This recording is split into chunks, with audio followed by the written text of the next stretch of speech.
আপনি তো বললেন 10 মিনিটের মধ্যে আপনার লোক পৌঁছে যাবে, 1 ঘন্টা হতে চললো। শুনুন, আমি আর 10 মিনিট ওয়েট করব, নাহলে আমি অফিস বেরিয়ে যাব। তাহলে আপনি অর্ডারটা ক্যান্সেল করে দেবেন।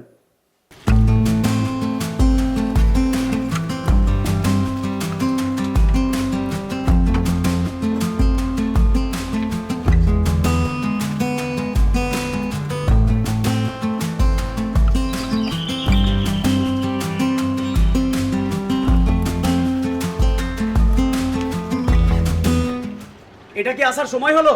1 ঘন্টা হলো। বাবা, তোমাকে তো আমি বৃদ্ধাশ্রমে।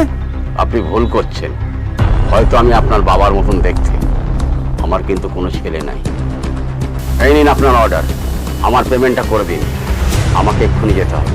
বাবা, আমাকে বাবা বলবেন না, আমি আপনাকে আগেই বলেছি যে আমার কোনো ছেলে নাই, আমার পেমেন্টটা করে দিন।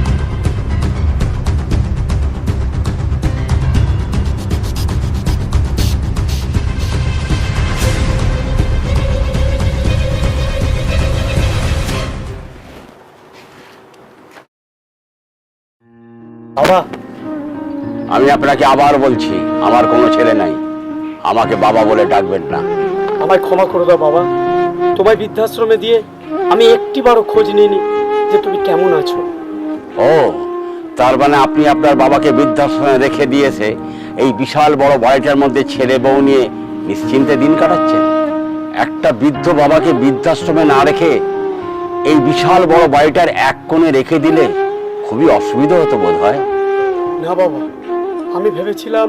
আমি আপনাকে আবার বলছি যে আমার কোনো ছেলে নাই। যাই হোক, বাবা মা বৃদ্ধ হয়ে গেলে ছেলে মেয়েদের কাছে বোধ হয় বোঝা হয়ে যায়, কিন্তু ছেলে মেয়েরা একবারও বোঝে না যে বাবা মা কত কষ্ট করে ছেলে মেয়েদেরকে মানুষ করে তোলে। আমার অন্যায় হয়ে গেছে বাবা। যাক, এসব ভেবে আর কোনো লাভ নেই। আপনি আপনার বাবাকে বৃদ্ধাশ্রমে রেখে এসেছেন, তো এখন থেকে আপনিও একটা ভালো বৃদ্ধাশ্রম খুঁজে রেখে দিন, কারণ বুড়ো বয়সে আপনাকেও তো ওখানে থাকতে হবে গিয়ে। এটাই সত্যি, কথায় আছে না, as you sow shall you reap. ধান বুনে কোনোদিন গমের আশা করো না বাবা, যা বুনবে তাই পাবে। দেরি করে আসার জন্য আমাকে ক্ষমা করবেন, আসি।